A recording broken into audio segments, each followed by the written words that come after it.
Hello everyone and welcome back to another tutorial where I'm going to show you how you can download and install the Battlefield 6 game on your PC. So let's get started right away. First of all, open up the Steam application on your device and make sure that you are logged in using your email address and your password. Once you are inside the store page, click on the search button and then type in Battlefield 6 to begin your search. Once you find the game, you can click on it and you will be taken into the game page where you can check out the trailer. There are no reviews as of now, and you can pre-order the game since it hasn't been released yet.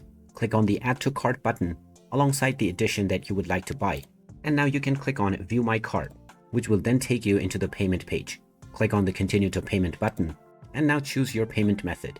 After selecting your payment method, you will just need to enter the credentials for this method that you have chosen. Once you have logged in and finalized your transaction, the game will then be added to your library on the date of release.